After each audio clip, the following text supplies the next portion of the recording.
back, students. Now this is a short note on the first carpo-metacarpal joint. Okay, this is the first. That means it is a joint between the carpal bone, trapezium, and the base of the first metacarpal bone. Okay, that is, this is joint for the movements of the thumb. Okay, it is for movements, various movements of flexion, extension, abduction, adduction, and opponents are possible at this joint.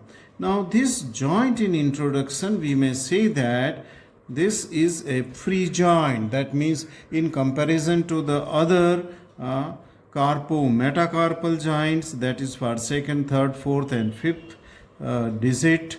Okay, these are the joints, but the first carpo-metacarpal joint is a free joint, single joint. Okay, that's why various movements are possible here. Okay, now let us come to the classification of this joint. When we say the classification of this joint, again it is a synovial joint of saddle variety. Saddle means the two articulating surfaces are concavo-convex, and that is the reason why many movements are possible on this in this saddle variety of the synovial joint. Right. Coming to the articular surfaces or the bones, articular bones, they are, now this joint is between proximal bone is the carpal bone called as the trapezium, okay, and distal bone is the base of the first metacarpal bone. So it is between the trapezium and the first metacarpal base, okay, and that's why it is called as the first carpo-metacarpal joint. Okay, now if you see the articular surfaces, as I said that they are the variety of the concavo-convex or saddle variety. Now this articular surface, that is the distal surface of the trapezium, is covered by the hyaline cartilage, okay, or articular cartilage. They are concavo-convex, just opposite to this. See this. Now the proximal surface of the joint here is the base of the first metacarpal is the proximal surface. It is at the base, which I will articulate with the distal articular surface of the trapezium, and both these concavo-convex or saddle variety of the articular surfaces, they are covered by the hyaline cartilage. Okay, they are covered by the articular cartilage. Let us come to the another point, that is the articular capsule. Now this articular capsule is a fibrous ligament, and this is just giving attachment to that of the bones, that is the base of the first metacarpal, and to the distal surface of the trapezium with the help of the fibrous capsule. This fibrous capsule is attached very close to that of the articular margin. Okay, articular all around. Okay, all around, very close to the articular margin. Okay, when we come to the ligaments of this joint, okay, the ligaments, there are the three ligaments described: an anterior ligament which lies on the anterior aspect of the joint, a posterior ligament, and a lateral. This is the lateral side, this is medial side, okay, and a lateral ligament, anterior, posterior. Medial ligament is not described. Okay, so there are three ligaments: anterior, posterior, and that of the medial ligament. Okay, now the lateral ligament is a broad band which is strong. It is a broad band which is strengthened and it just runs between it blends with the articular capsule and runs between on the lateral aspect of the two bone, trapezium and the first base of the first metacarpal bone. Okay, base of.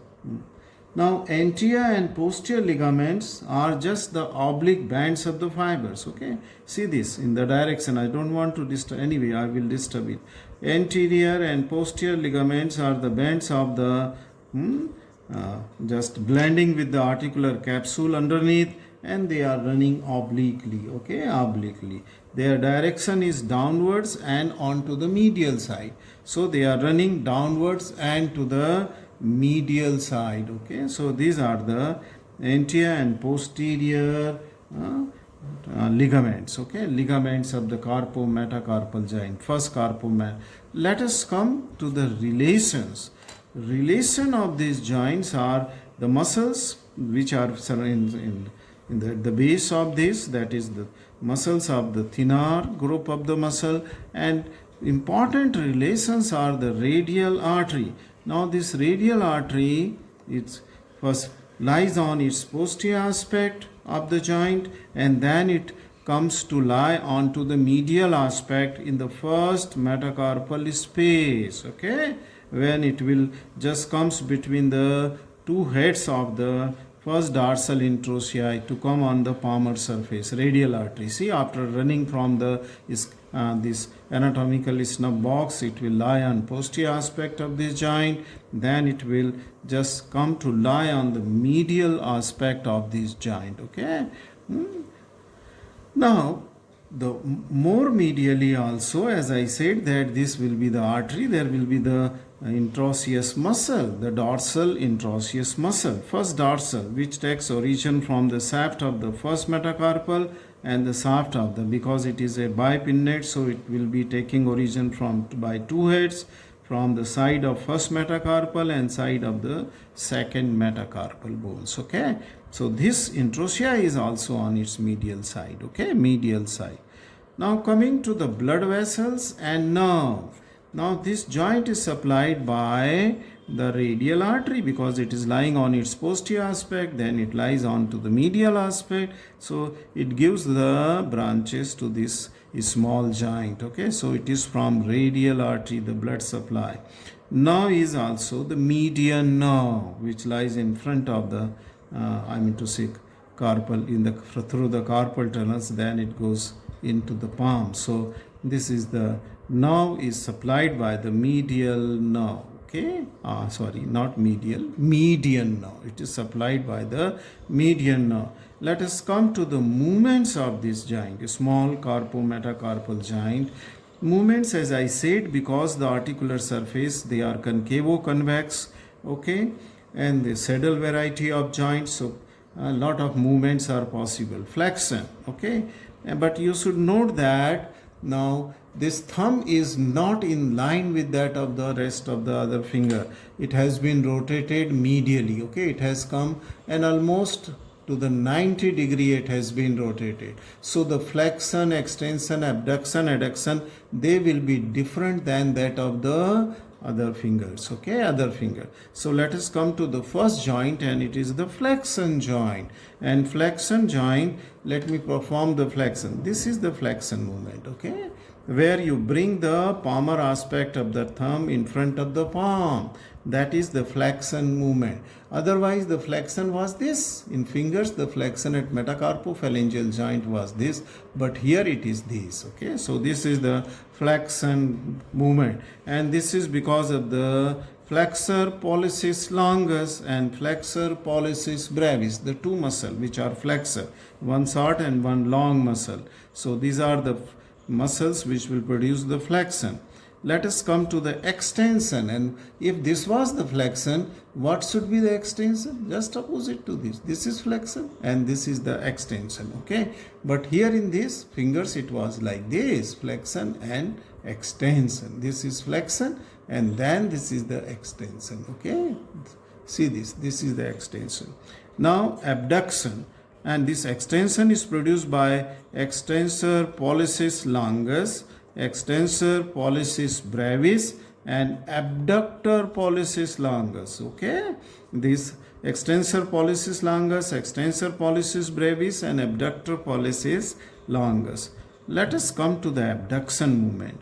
And abduction movement will be, this was the in finger abduction and adduction, but in the thumb it will be abduction and this will be the adduction.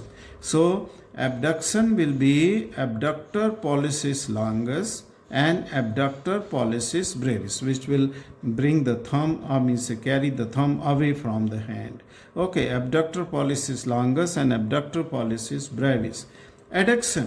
Adduction is bringing the thumb, as I said, close to that of the index finger, and this is because of a single muscle, adductor pollicis, which is in the hand, two heads, oblique and transverse head of the adductor pollicis, supplied by the ulnar nerve. Okay, adduction. So this is adduction pollicis by the adductor pollicis muscle.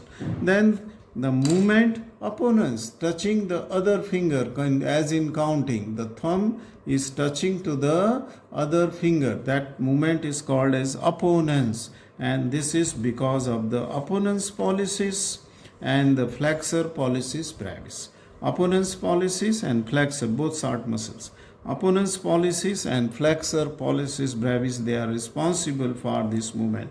Coming to the applied importance lastly, and this applied importance is in relation to the fracture of the base of the first metacarpal bone. Sometime the first metacarpal base gets fractured. Okay, this base gets fractured, and this is the applied importance of this joint. Okay, and it is displaced. Okay, so this is the base of the first metacarpal bone, which sometimes gets fractures. Okay, so this is about a short note on the first carpo-metacarpal joint. Sometimes it is asked because there are plenty of movements in the this thumb. Okay, thumb.